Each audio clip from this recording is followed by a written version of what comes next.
Hi అండి. నమస్తే. Welcome to my channel voice of Lakshmi. ప్రముఖ సీనియర్ రచయిత్రి శ్రీ ఆదూరి సావిత్రి గారు రచించిన స్వయంకృతం అనే ఒక చక్కటి కథను వినేద్దామండి.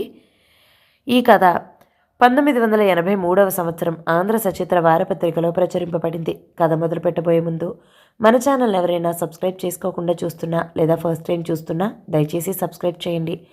అలాగే కథ నచ్చితే లైక్ చేయడం మర్చిపోకండి. ఇక కథలోకి వెళ్ళిపోదామా? శ్రీ వాసవి కన్యకా పరమేశ్వరి కళాశాల అనే గుండ్రని అక్షరాలు చెక్కిన ముఖద్వారంలో నుంచి గుంపులు గుంపులుగా బయటకు వస్తున్నారు అమ్మాయిలు, అబ్బాయిలు. సైకిళ్ళ మీదున్న స్టూడెంట్స్, రోడ్డు మీద నడుస్తున్న విద్యార్థి భుజం మీద చెయ్యి వేసి ఒక చేత్తో హ్యాండిల్ పట్టుకుని కంట్రోల్ చేసుకుంటూ విలాసంగా వస్తున్నారు. రంగురంగుల చీరలు, లంగాలు, పంజాబీ డ్రెస్సులతో ఉన్న అమ్మాయిలు నవ్వుతూ తుళ్ళుతూ రోడ్డంతా ఆక్రమించుకుంటున్నారు. పడమటి దిక్కుగా జారిన సూర్యుడు చీకు చింతా లేనట్లు తుళ్ళిపడుతున్న వాళ్ళందరినీ ముఖమంతా ఎర్రగా చేసుకుని ఈర్ష్యగా చూస్తున్నాడు. మధ్య మధ్య వాళ్లను తప్పించుకుంటూ స్కూటర్ల మీద, సైకిళ్ళ మీద వస్తున్నారు లెక్చరర్స్. ఏమే వాణి, సెలవులకి ఎక్కడికన్నా చెక్కేస్తున్నావా, ఇంటికేనా అంది ఉష. నీలం రంగు మీద బంగారు కలరు చుక్కలున్న షిఫాన్ చీరతో పొడుగ్గా ఉన్న జడను మధ్యకు మడిచి మొదట్లో రిబ్బను పువ్వులా కట్టుకున్న తెల్లగా నాజుగ్గా ఉన్న 16 ఏళ్ల అమ్మాయి కళ్ళు పైకెత్తి చూస్తూ ఏమిటి అంది. ఏ లోకంలో ఉన్నావు తల్లి? సెలవులకి ఎక్కడికి వెళ్తున్నారు రాణిగారు? ఈసారి ఇంటికెళ్ళను, మా అత్త దగ్గరికి వెళ్తాను. నాన్నగారు వెళ్ళమని రాశారు. ఈ రాత్రే హైదరాబాద్ ఎక్స్ప్రెస్ ఎక్కేస్తున్నా అంది వాణి.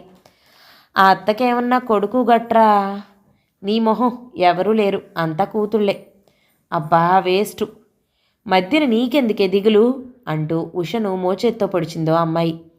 ఇంతలో వెనక నుంచి నిలువవే వాలు కనుల దానా అంటూ ఈరపాట మొదలెట్టాడొకడు. అమ్మాయిలంతా నిశ్శబ్దంగా అయిపోయారు.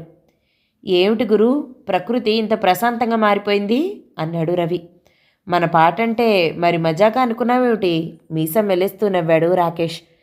ఇంతకీ మనలో వాలుకనుల వయ్యారు ఎవరు? సందేహంగా గుసగుసలాడిందో అమ్మాయి. వాడికదో జబ్బు, నీకిదో తెగులు, నోరు మూసుకో చిన్నగా కసిరింది వాణి. శ్రీ గోల్డ్ కవరింగ్ ముందుకు రాగానే నేను వ్యానిషింగ్ క్రీము, పౌడరు కొనుక్కోవాలే అంది ఉష. పద, నేను జడపిన్నులు, తిలకం సీసా కొనాలి అంది వాణి. వాళ్ళు షాపు మెట్లెక్కగానే ఒరేయ్, నేను బెల్టు, కర్చీఫ్లు కొనాలి అంటూ ఓ నలుగురిని వెంటేసుకుని తను షాపులో దూరాడు రాకేష్.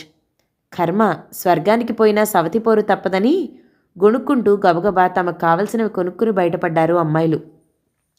విండోలో నుంచి వాణి ముఖం కనపడగానే బస్ దగ్గరికొచ్చారు ఇందిరాజయ్య. అమ్మయ్య, వచ్చావు కదా.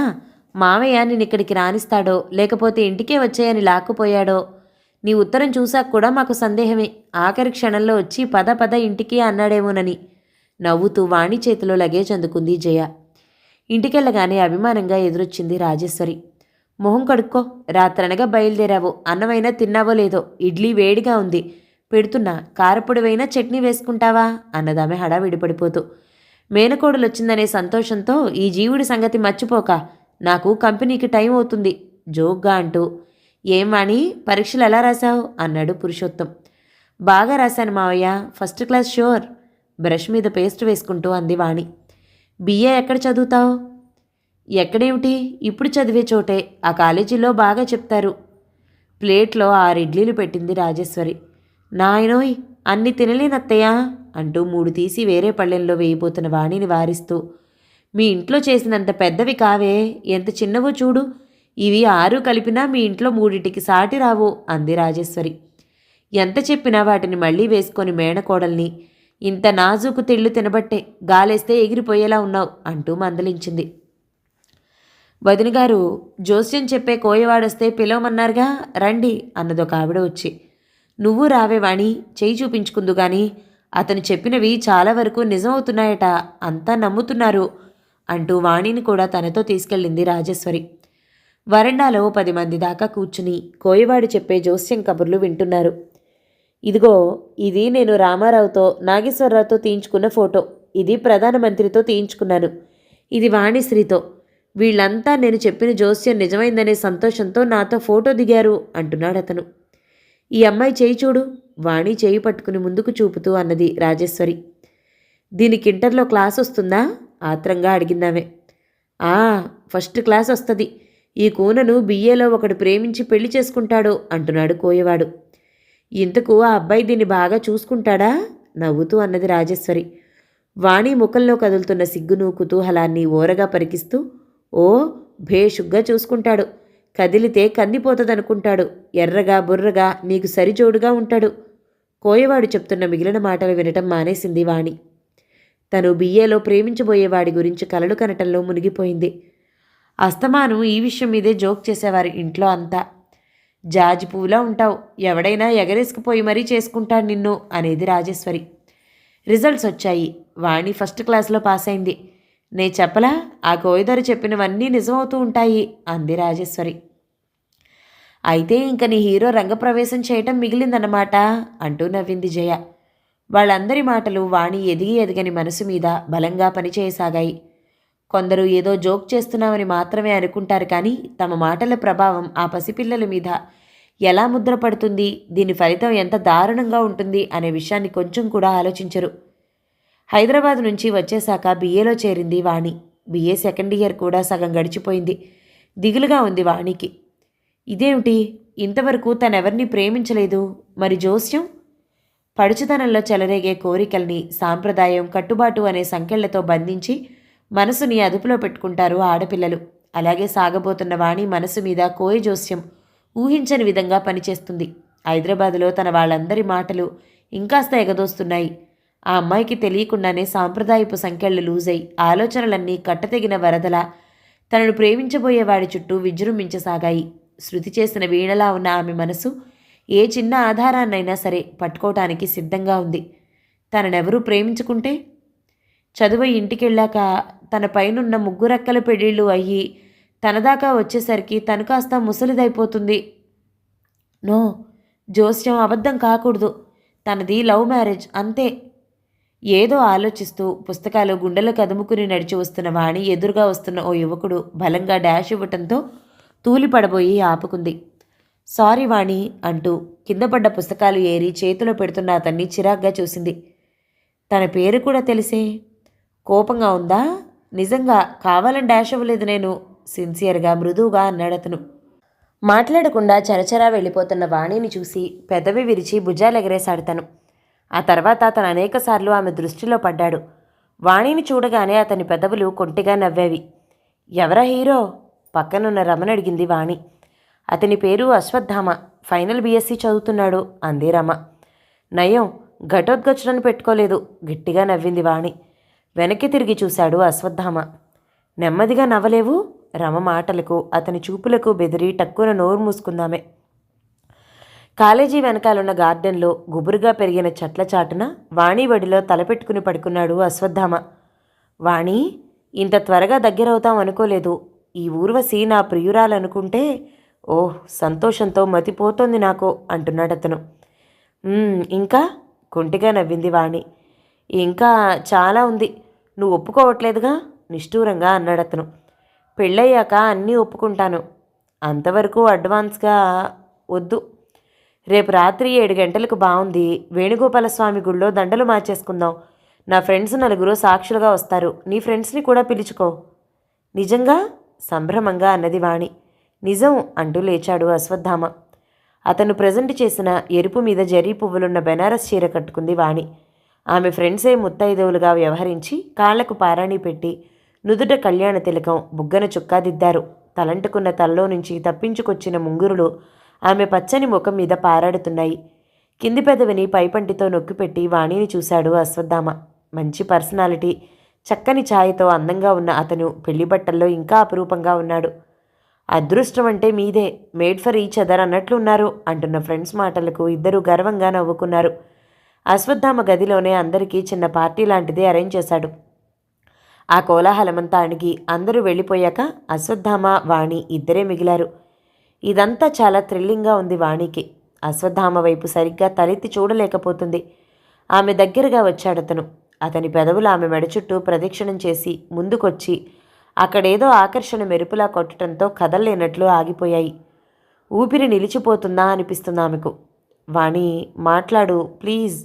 అస్పష్టంగా మత్తుగా ఉందతని కంఠం. జవాబుగా ఆమె చేతులు అతన్ని పెనవేసుకున్నాయి. పట్టలేని ఆవేశంతో ఆమెను చుట్టేసుకున్నాడతను. అశ్వత్థామ రూంలోనే ఉంటోంది వాణి. అంతకుముందు వాణితో సహా ఓ 5 ఆడపిల్లలు రమ నాయనమ్మ పర్యవేక్షణలో ఒక ఇల్లు తీసుకుని ఉండేవాళ్ళు. అశ్వత్థామ చాలా ప్రేమగా చూసుకునేవాడు వాణిని. మగవాడితో పెనవేసుకున్న ఆడపిల్ల జీవితం ఇంత సుందరంగా అద్భుతంగా ఉంటుందా అనుకుంటూ విస్తుపోతోంది Vani. Vani second year, Ashwatthama final year exams రాశారు. ఇంటికి ప్రయాణమయ్యాడు అశ్వత్థామ. నేనింక చదవను, మీతో వచ్చేస్తాను బేలగా అన్నది వాణి. నువ్వు ఈ సెలవులకి ఇంటికెళ్ళు, చదువు మానటం లాంటి పిచ్చి ఆలోచనలు పెట్టుకోకు. నేను నిన్ను మోసం చేస్తానని భయపడకు. నువ్వు నా ప్రాణానివి.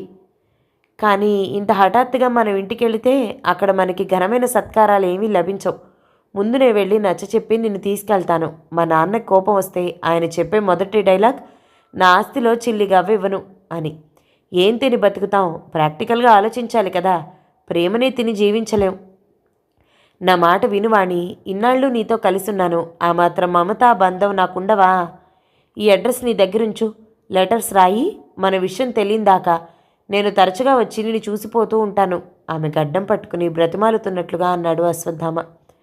సరే, సెలవులైపోయి నేను ఇక్కడికి వచ్చేసరికి మీరు నా కోసం వచ్చేయాలి కన్నీళ్లతో అన్నది వాణి. ఓకే అంటూ ఆమె కళ్ళు తుడిచి ఆమె నుదుట చుమ్మించి వెళ్ళిపోయాడతను. సెలవులయ్యి తిరిగి వచ్చిన వాణి అశ్వత్థామ కోసం క్షణముక యుగంగా ఎదురుచూసింది. ఎన్ని ఉత్తరాలు రాసినా జవాబు లేదు. తను ప్రెగ్నెంట్. ఇలాంటప్పుడు అది మాత్రం తప్పకుండా వస్తుంది. ఏం చేయాలి?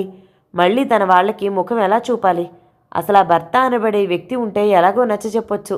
అతనేడి? కాలేజీలో అందరికీ తనకు అశ్వత్థామకు పెళ్ళైనట్టు తెలుసు. చాటుగా చెవులు కొరుక్కున్నా అంత గొడవేం లేదు. చివరికో నిశ్చయానికొచ్చి ధైర్యం చేసుకుని అశ్వత్థామ ఇచ్చిన అడ్రస్ పట్టుకుని అరసవీడు ప్రయాణమైంది వాణి. అరసవీడు అరసవీడు కండక్టర్ అరుపుతో తడబడుతూ బస్ దిగింది వాణి. రోడ్డు మీద నుంచి ఒక ఫర్లాంగు లోపలికి ఉంది ఊరు. శుద్ధ పల్లెటూరు. గుండెల్లో అదటుగా నాలుక పెడుచుకట్టుకుపోతున్నట్లుగా ఉందామెకు. అతనిక్కడే ఉన్నాడా? తనని చూసి ఏమంటాడు? ఒంటరిగా బస్ దిగి ఊళ్ళోకొస్తున్న ఆ అమ్మాయిని కుతూహలంగా వింతగా చూస్తున్నారు జనం. ఓరింటికెళ్ళాలా? తలగుడ్డ విప్పి మళ్ళీ సరిగ్గా చుట్టుకుంటూ అడిగాడు రైతు. వాణి సమాధానం చెప్పేలోగా పొడుగు చేతుల చొక్కా చీలమండల దాకా పంచకట్టుకున్న ఓ 45 ఏళ్ల మనిషి ఆమె దగ్గరగా వచ్చాడు. ఎవరింటికెళ్ళాలి అని అడిగాడు వాణి కళ్ళల్లో బెదురును అదుటును నిశితంగా చూస్తూ. రామ్మోహన్ రావు గారింటికి నాలుకతో పెదవులు తడిచేసుకుంటూ అన్నది వాణి. ఏం పని ఆయనతో? ఆయన కొడుకు అశ్వత్థామ. నేను అతను ఒకే కాలేజీలో చదువుకున్నాం. ఈ ఊర్లో ఉంటానని చెప్పాడా? అవును, ఈ అడ్రస్సే ఇచ్చాడు. రామ్మోహన్ రావు గారు ఈ ఊరి ప్రెసిడెంట్ అట. మీకు తెలుసా? నేనే రామ్మోహన్ రావును. వాట్? పక్కలో బాంబు పడ్డట్టంది వాణి. ఎందుకంత ఆశ్చర్యం? నా గుణగణాలు రూపురేఖలు కూడా వర్ణించి చెప్పాడా? రాక్షసుల్లా ఉంటానన్నాడా? వెటకారంగా అన్నాడాయన. అబ్బబ్బే, అదేం లేదండి, మీరు చాలా మంచివారని చెప్పాడు కంగారుగా అందామె. సరే, ఇంటికి పద అంటూ వాణిని ఇంటికి తీసుకెళ్ళాడాయన. ఎవరి పిల్ల? ముఖం చిట్లించుకుంటూ అడిగింది ఆయన భార్య.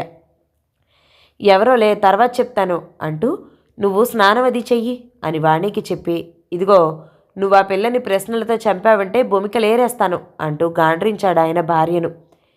ఇంతలో రెడ్డి అని ఎవరో పిలవటంతో బయటికెళ్ళిపోయాడాయన. స్నానానికి నీళ్లు తోడుతూ వివరాలు అడిగింది ఆయన భార్య. ఏమిటేమిటి?